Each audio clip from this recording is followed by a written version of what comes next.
కాకినాడ జిల్లా పిఠాపురం తెలుగుదేశం పార్టీ కార్యాలయం నందు మాజీ ఎమ్మెల్యే వర్మ అధ్యక్షతన నందమూరి తారక రామారావు వర్ధంతి కార్యక్రమాన్ని సందర్భంగా చేశారు.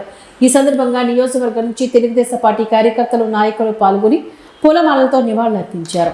ఈ సందర్భంగా వర్మ మాట్లాడుతూ, పేదల బ్రతుకుల్లో వెలుగులు నింపి కిలోబియ్యం పథకం పెట్టింది నందమూరి తారక రామారావు అని, బీసీ వర్గాల నుంచి పుట్టిందే తెలుగుదేశం పార్టీ అయినని అన్నారు.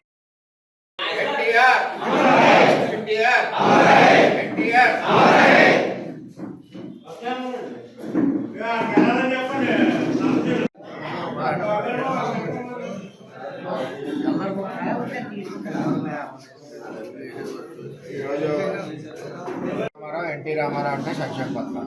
రామారావు గారు మరి ఆ రోజుల్లో పెన్షన్ మొట్టమొదటిసారి ఇచ్చిన వ్యక్తి రామారావు గారు. పక్కా ఇల్లు నిర్మాణం చేసిన వ్యక్తి రామారావు గారు. అది తెలుగుదేశం పార్టీ. అంటే పేదవాళ్ళ గురించి పుట్టిన పార్టీ తెలుగుదేశం పార్టీ. మరి ₹2 బియ్యం ఈరోజు ఏదైతే ఉందో అది ఎన్టీ రామారావు గారు ప్రవేశపెట్టారు.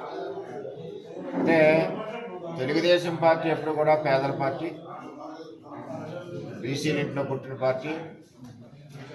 మరి అదేవిధంగా పేదవాళ్ళకి ఏమేమి అవసరాలు తీర్చిన పార్టీ తెలుగుదేశం పార్టీ. రామారావు తర్వాత చంద్రబాబు నాయుడు గారు రామారావు గారి సిద్ధాంతాలకి అనుసరంగా మరి ముందుకెళ్తా ఉన్నారు. మరి అవన్నీ కూడా వాటితో పాటు సంక్రాంతి కానుక కానీ, క్రిస్మస్ కానుక కానీ, అన్నా క్యాంటీన్ కానీ, ఇవన్నీ రామారావు గారు ఏ ఇచ్చారో వాటితో పాటు ఇవి అదనంగా సంక్షేమ పథకాలు. ఒక పేదవాడికి ఇప్పుడు అన్నం పెట్టడం, ఒక పెన్షనర్ ఉన్నారంటే అన్నా క్యాంటీన్లో పొద్దున సాయంత్రం భోజనం చేయడం, ఇవన్నీ కూడా మరి చంద్రబాబు నాయుడు గారు పెట్టారు.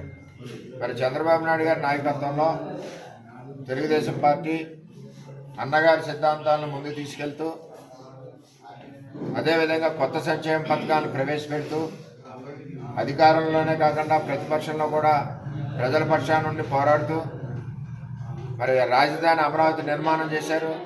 ఈ సైకో ముఖ్యమంత్రి వచ్చి దాన్ని పక్క పెట్టారు. ఇవాళ రాష్ట్రం అంతా కూడా చంద్రబాబు ముఖ్యమంత్రి అవ్వాలి, తెలుగుదేశం పార్టీ రావాలి అన్న నినాదంతో రాష్ట్రం అంతా ముందుకెళ్తుంది.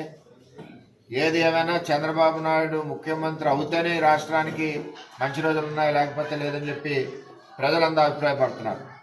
మరి రాబోయే రోజుల్లో టీడీపీ జనసేన ప్రభుత్వానికి ప్రజల మద్దతు పూర్తిగా ఉందని, ఎట్టి పరిస్థితుల్లోనే చంద్రబాబు నాయుడు గారు ముఖ్యమంత్రి అవుతారు. ఈ రాష్ట్రానికి దశ దిశ ఆయనతోటే ఉంటుంది. యువతకు ఉద్యోగం కానీ, సంక్షేమ పథకాలు కూడా అన్నీ తెలుగుదేశం పార్టీతో సాధ్యమని తెలియజేస్తారు.